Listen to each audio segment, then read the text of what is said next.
Hello. For this video, we'll be talking about Toni Morrison. So the first thing I'd like you to do is to take out your journal, and I want you to just reflect on what do you already know about this author or this book, God Help the Child. And if you don't know any information about the author or the book, then focus on what are your first impressions as you look at the book. So take out the book, look through it, maybe read a little bit and see what your first impressions are and what are your expectations for reading this novel. So I'll give you a few minutes to jot down some ideas just for writing in your journal.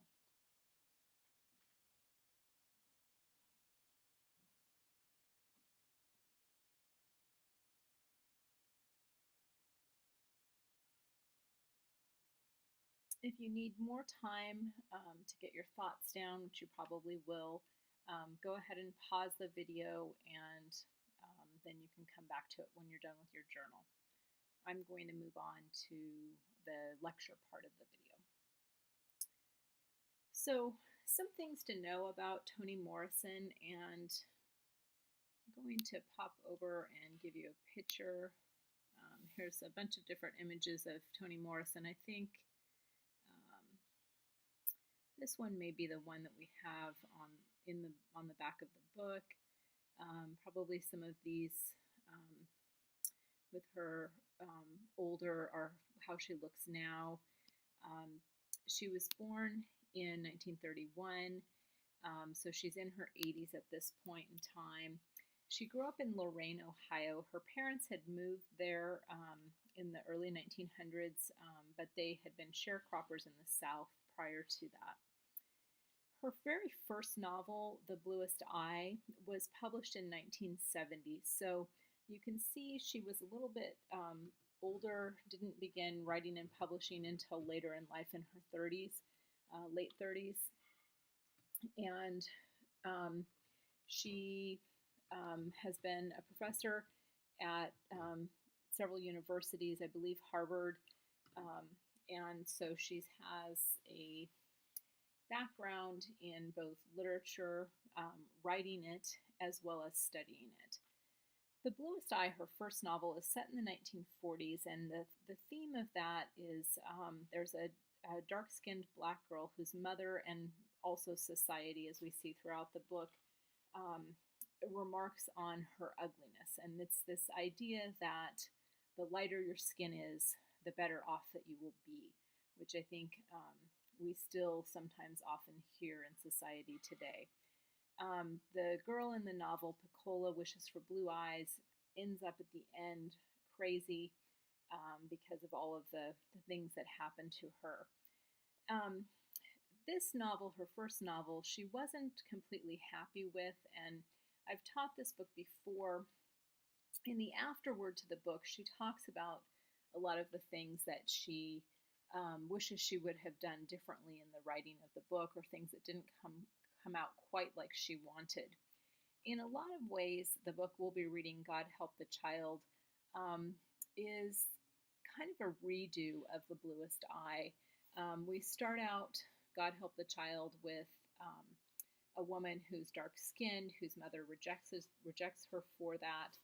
And so Morrison was able to take up a lot of the same themes, but God Help the Child is set in modern times and set in California, whereas The Bluest Eye was set in Lorain, Ohio. So we'll notice maybe some familiar things, those of us that are California natives, as we move through the book.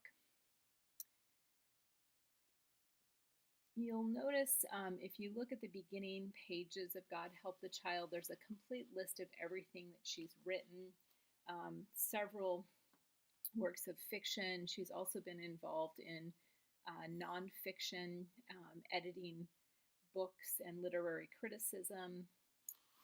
And she,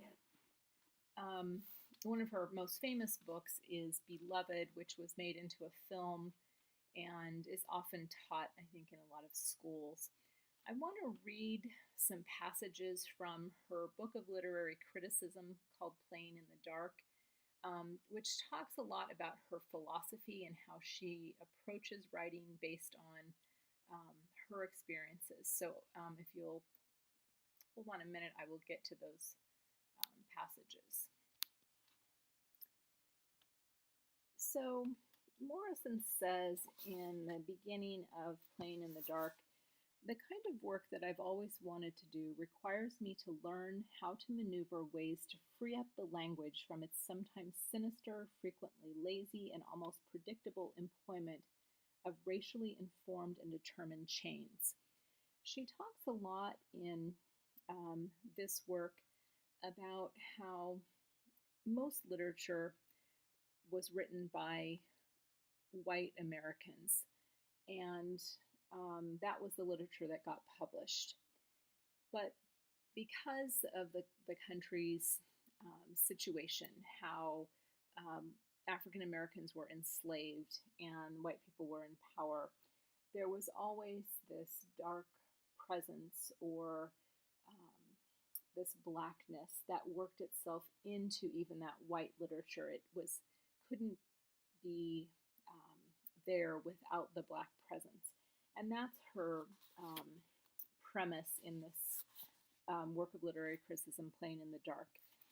She goes on to say, the only short story I've ever written, Recitative, which we will read in a few minutes, was an experiment in the removal of all racial codes from a narrative about two characters of different races for whom racial identity is crucial. And we'll see this as we move into that short story. One other thing I wanted to read from this is her ideas about readers and writers. And she says, readers and writers both struggle to interpret and perform within a common language, shareable imaginative worlds. She goes on to say that for reasons that should not need explanation here, until very recently, and regardless of the race of the author, the readers of virtually all of American fiction have been positioned as white. And so what she means there is that when someone was writing a book, their supposed reader was a white person. And she goes on to say, I'm interested to know what that assumption has meant to the literary imagination. And so this is the, I guess, premise that she takes up and explores frequently in her novels. And I think because of this, often she purposely writes to that non-white reader. And we might think as we're reading through God Help the Child, who is her intended reader, and how does that affect us if we're not that intended reader? Things that typify her writing are often multiple narrators. We won't see this in the short story, but we may see it in the novel. One thing I think that often occurs too is this nonlinear order to the books. So in God Help the Child, we will have some things that seem to be happening in real time, but then there are flashbacks, and so it's often difficult to follow because time doesn't move in a clear order. Frequently, you can't distinguish the race of characters, or she attempts, as she says, to write race-specific but race-free prose, and we will definitely see this in the short story. I think with God Help the Child, she has allowed herself to write about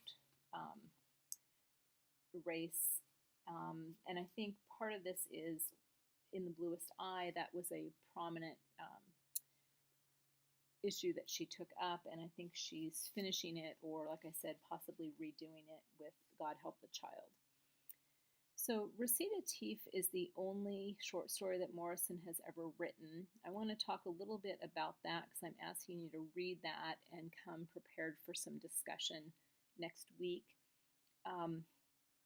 This short story is one where she masks or tries to mask the race of the characters. So I want you to think about, can I, from reading this, tell who's the white girl and who's the black girl, or as the narrator tells us, salt and pepper. So see what you can come up with.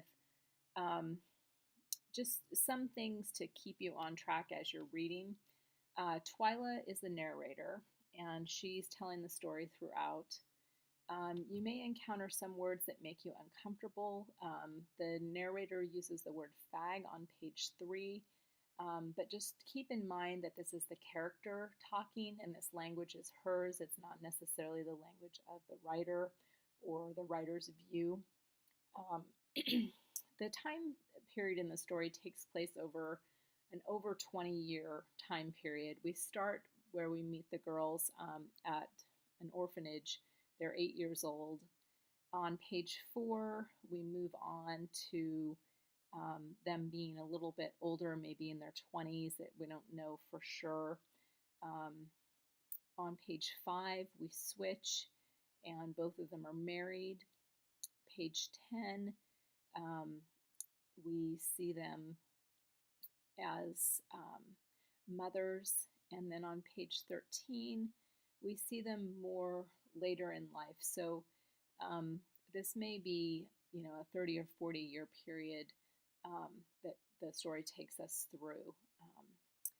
As far as maybe some possible unfamiliar words or ideas in the story, I wanted to bring up a couple of things. On page 3, she talks about chiclets, which is actually a brand of gum, but you may not know that if you didn't grow up in the 70s or 80s. On page 5, she refers to Jimi Hendrix, who was a musician in the 1960s. I'm going to give you a little flavor of what he sounds like and who he is.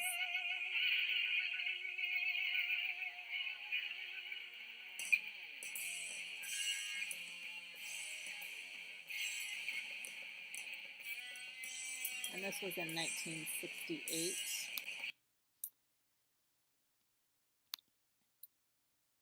At the bottom of page 5, she talks about how the old city gets renovated and the wealthy people from IBM move in. This is an example of what's called gentrification, where wealthy people move back into the city, they renovate everything, rents go up, and makes it so that the poorer people who've always lived there can't even afford to live there. I think at some point she refers to some specialty store that went in. Today we might think of that as maybe a Whole Foods going in. And then the picketing that's going on, I think you may get it from her descriptions of some of the other people's signs, but it's about school integration and how districts were busing kids to other schools to stop segregation. So that's just a little bit of background on the story. Again, pay attention to the time shifts because there's not a real clear like heading or anything in the text to tell you that time has switched. You just are suddenly in the new time, and I think that's probably typical of Morrison, is you have to figure it out for yourself and put it together. So I hope that you will take a few minutes over the weekend to read through that story so we can talk about it next week, and maybe make a list of questions that you have. And then as we move further into our discussions, we will get into reading chapters of God Help the Child. My intent with assigning a work of fiction is not for us to necessarily critique this as far as literary elements, but we'll be using it as a jumping off point for writing papers. And our final exam will be about the book, so you'll need to read so you have enough knowledge to write about that. Next semester, we'll use the themes in the book as a place to start for our research paper. Thank you.